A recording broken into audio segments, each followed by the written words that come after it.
Chers tous, que le shalom de Dieu qui dépasse toute intelligence soit avec vous.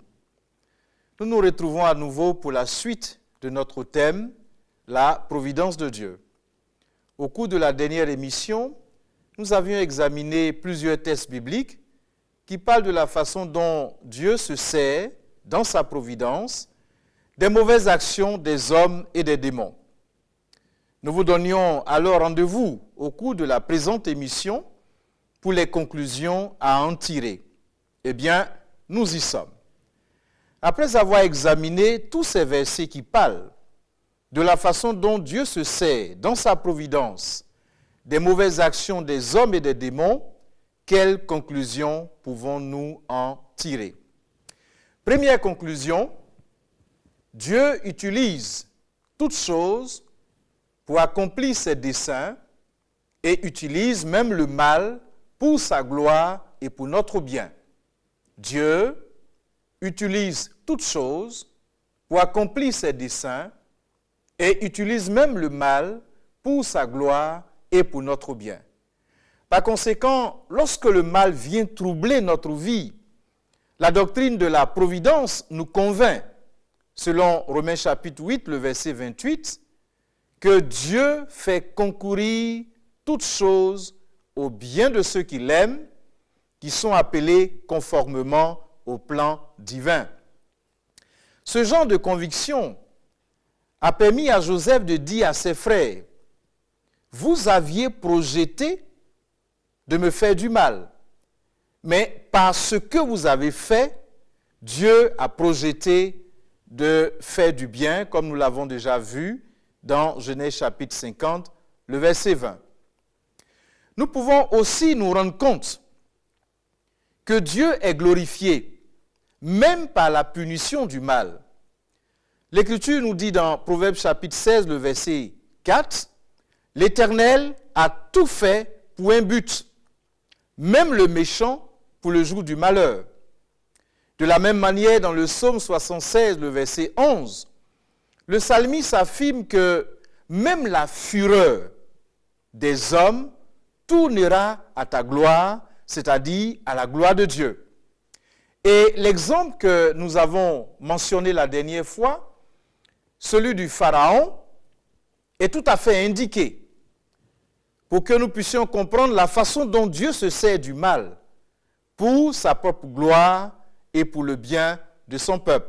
Et je voudrais qu'on lise encore ce passage qui se trouve dans l'Épître de Paul aux Romains, chapitre 9, les versets 14 à 24.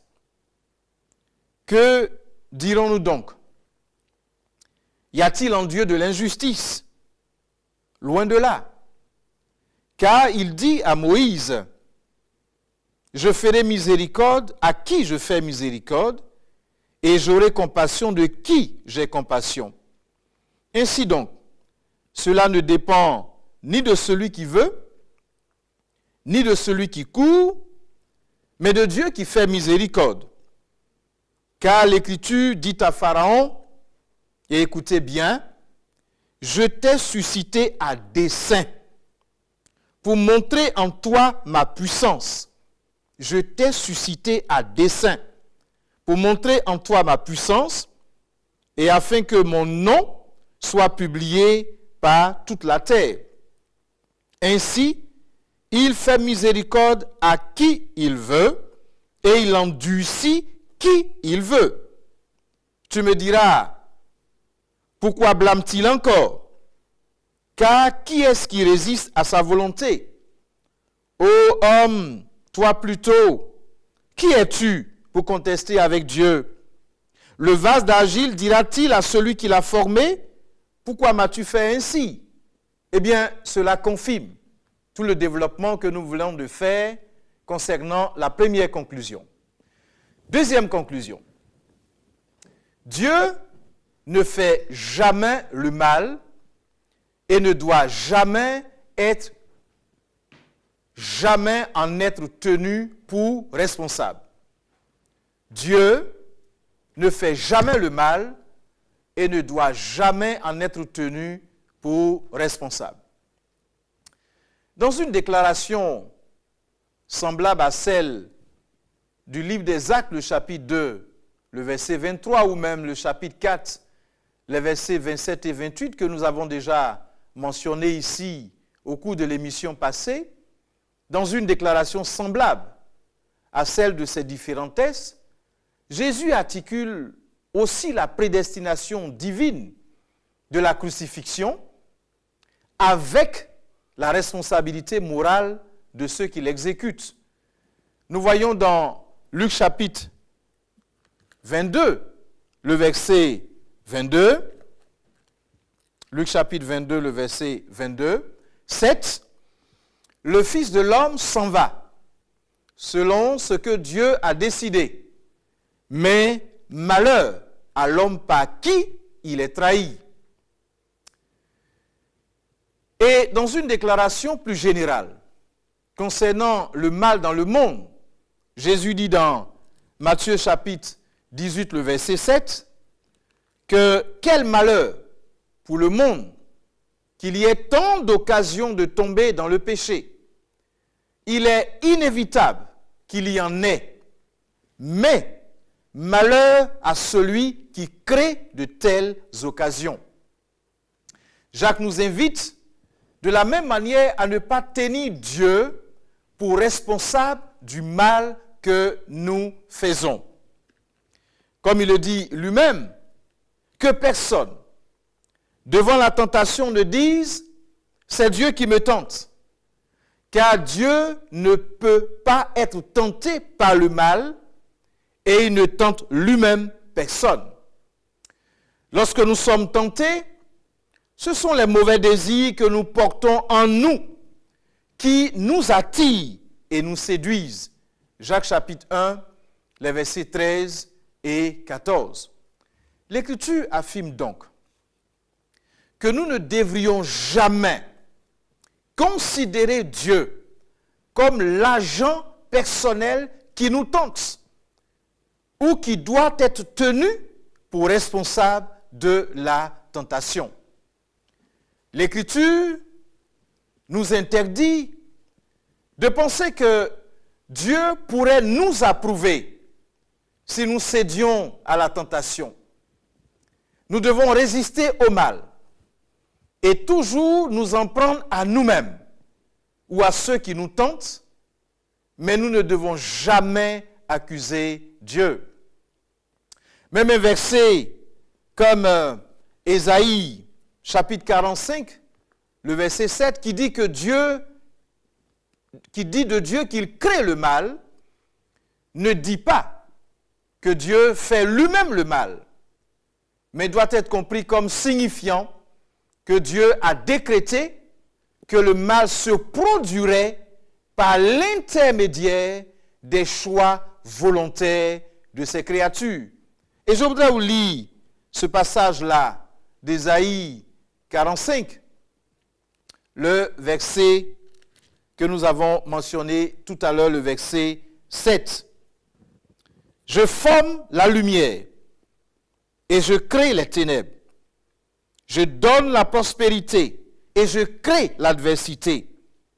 Moi, l'Éternel, je fais toutes ces choses.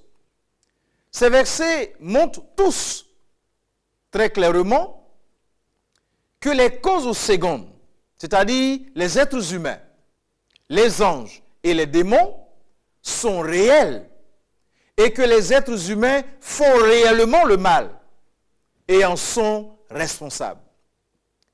Le fait que Dieu fasse venir le malheur au moyen de causes secondes, et je le répète, ces causes secondes, ce sont les êtres humains, les anges, les démons, ne portent pas atteinte à sa sainteté et ne le rend pas coupable.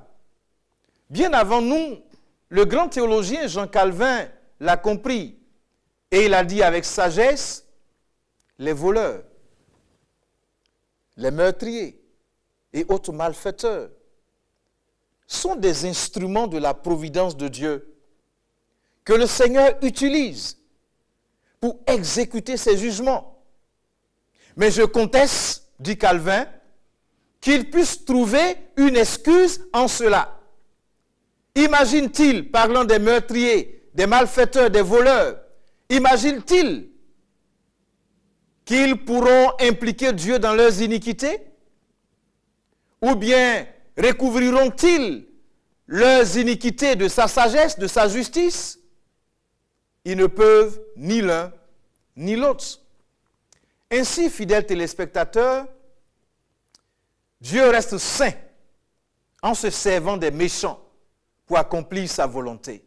Dieu reste saint en se servant des méchants pour accomplir sa volonté. Voici ce que nous enseigne l'Écriture. Dieu se sert du mal pour servir ses desseins, mais il ne fait jamais le mal et il ne doit pas en être tenu pour responsable. Il faut que cela soit bien retenu. Dieu se sert du mal pour accomplir ses desseins, mais il ne fait jamais le mal et ne doit pas en être tenu pour responsable. Dire cela, c'est reconnaître pour vrai ce que dit l'Écriture. Si nous disons que Dieu lui-même fait le mal, nous devons en conclure qu'il n'est pas un Dieu bon et juste, et que par conséquent, il n'est pas réellement Dieu. En tout cas, il n'est pas alors le Dieu de la Bible, un Dieu qui ferait le mal. D'autre part, si nous soutenons que Dieu ne se sert pas du mal pour accomplir ses desseins, alors nous devons admettre que le mal pourrait être étranger au dessein de Dieu et que alors Dieu ne contrôlerait pas toutes choses. Il nous serait alors très difficile d'affirmer que Dieu fait concourir toutes choses, sans exclusion, au bien de ceux qui l'aiment et qui ont été appelés conformément à son dessein, comme nous le lisons dans Romains chapitre 8, le verset 28. Si le mal est venu dans le monde en prenant Dieu de court, alors, quelle garantie avons-nous que le mal ne va pas dépasser les limites que Dieu lui a fixées? Et quelle garantie avons-nous qu'il pourra l'utiliser pour servir ses desseins et finalement le vaincre et l'écraser pour l'éternité? Cette option n'est évidemment pas envisageable. Troisième conclusion. Dieu tient à justice les créatures morales pour responsables du mal qu'elles commettent. Dieu tient à justice les créatures morales responsables des actes qu'elles commettent. Plusieurs passages de l'Écriture affirment cela. On trouve un tel passage dans Ésaïe. Ésaïe dit dans sa parole, « Comme ils ont tous choisi de vivre selon leur propre chemin, et qu'ils prennent plaisir à leurs idoles abominables, je choisirai aussi de les abandonner à leurs caprices, et je les frapperai des malheurs qu'ils redoutent, puisque j'ai appelé et que personne n'a répondu.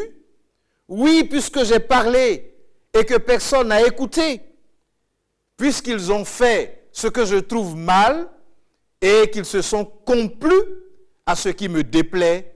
Ésaïe 66, les versets 3 et 4. De même, nous lisons dans Ecclésiaste un passage que j'aime beaucoup. Ecclésiaste chapitre 7, le verset 9. Dieu a fait les hommes droits, mais eux, ils ont cherché beaucoup de complications. Dieu m'a fait droit. Dieu vous a fait droit. Dieu nous a fait droit. Mais nous cherchons tellement de complications. C'est toujours la créature. Qu'on ait affaire à un homme ou au démon, c'est toujours la créature qui est tenue pour responsable du mal. Et la créature qui fait le mal mérite d'être punie par le Seigneur.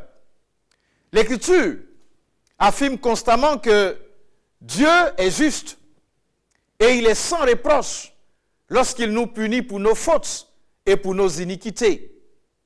Et si nous objectons qu'il ne devrait pas nous faire de reproches parce que nous ne pouvons résister à sa volonté, alors nous devrions considérer la réponse de l'apôtre Paul à une telle préoccupation. Quand Paul dit dans Romains chapitre 19, Romains chapitre 9, les versets 19 à 20, tu vas me dire, pourquoi alors Dieu fait-il encore des reproches? Car qui n'a jamais pu résister à sa volonté? Mais qui es-tu donc toi, homme, pour critiquer Dieu? L'ouvrage demandera-t-il à l'ouvrier, pourquoi m'as-tu fait ainsi? Comme nous l'avons lu tout à l'heure en parlant de Pharaon, dont l'événement est interprété justement dans ce passage de Romains chapitre 9, versets 19 à 20. Chaque fois que nous faisons le mal, nous savons qu'il est juste que nous en soyons tenus pour responsables. Quatrième conclusion. Le mal est réel et non une illusion.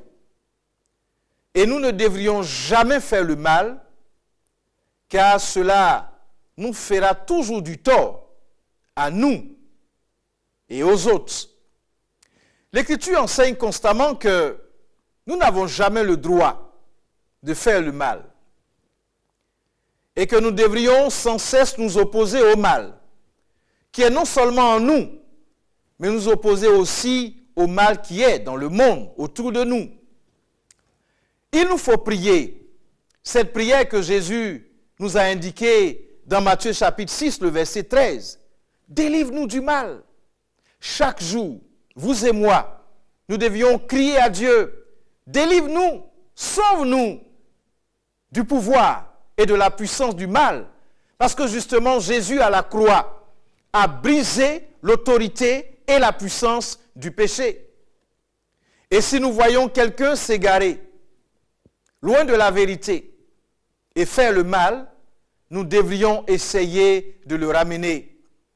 L'Écriture nous dit, si quelqu'un parmi vous s'égare loin de la vérité, et qu'un autre l'y ramène, sachez que celui qui ramène un pécheur de la mauvaise voie, où il s'égarait, le sauvera de la mort et permettra le pardon d'un grand nombre de péchés.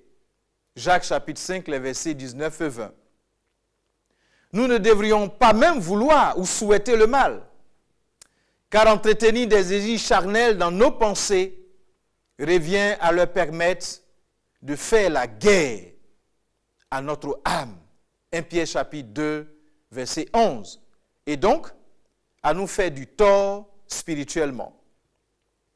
Si jamais nous étions tentés de dire, mais pourquoi ne ferions-nous pas le mal, afin que du mal que nous faisons, il en résulte du bien, comme certains accusaient Paul de l'enseigner, eh bien, nous devions nous rappeler ce que Paul a dit de ceux qui enseignent une telle fausse doctrine. Ces gens-là méritent d'être condamnés selon Romains chapitre 3, le verset 8. Concernant l'idée selon laquelle Dieu se sert du mal pour accomplir ses desseins, nous devrions garder à l'esprit qu'il y a des choses que Dieu a le droit de faire parce qu'il est Dieu, mais qui nous sont interdites parce que nous sommes des créatures.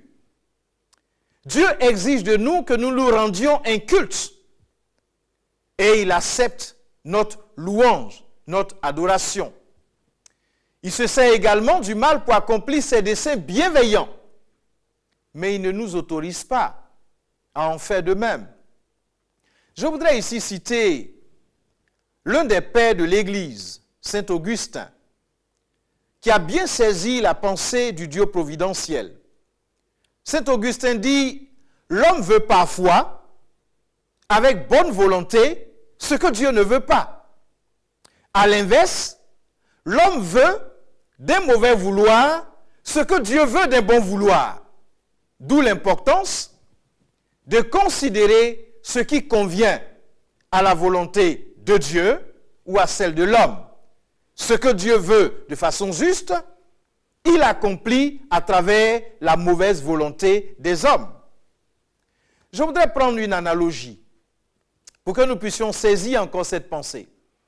J'ai chez moi un couteau de cuisine qui est particulièrement tranchant et qui m'a été offert il y a de nombreuses années lors de mon mariage.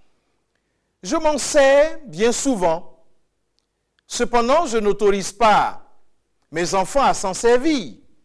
Bien entendu, vous savez pourquoi? Parce qu'en s'en servant, ils peuvent se faire du mal et même se faire très mal. Dieu utilise le mal pour accomplir ses desseins bienveillants, mais ne permet jamais à ses enfants d'en faire de même. Nous ne saurions imiter Dieu de cette manière, même si par ailleurs nous sommes appelés à imiter le caractère moral de Dieu de diverses manières, lorsque Paul nous dit que nous sommes des imitateurs de Dieu. Cinquième conclusion.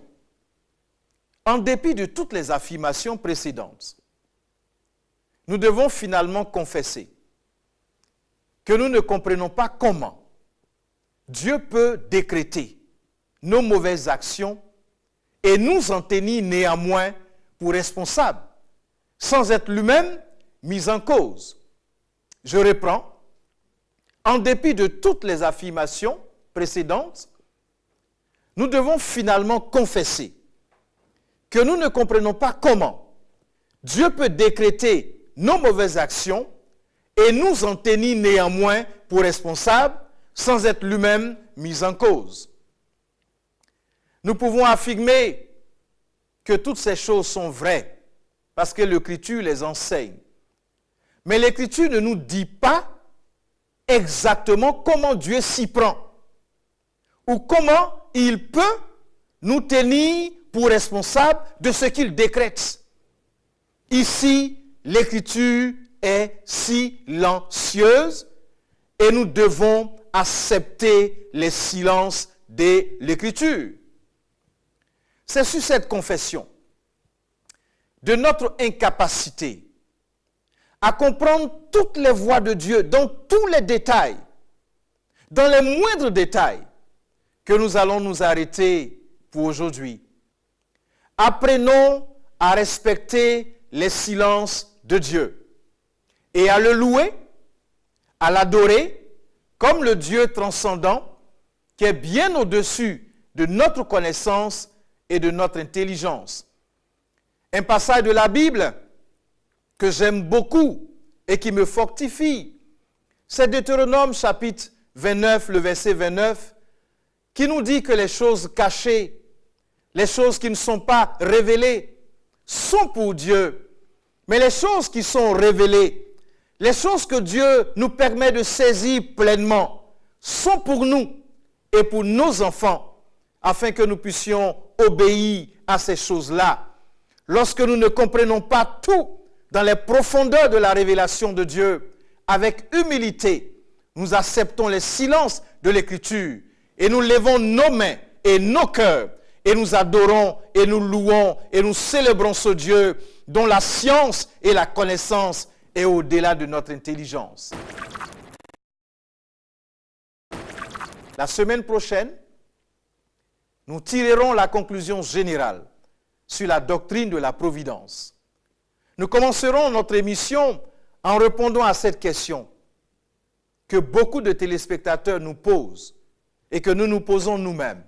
Sommes-nous libres? Disposons-nous d'un libre arbitre? Si Dieu exerce un contrôle providentiel sur tous les événements, sommes-nous réellement libres? Sans faux fuyant, nous allons répondre à cette question au cours de notre émission prochaine.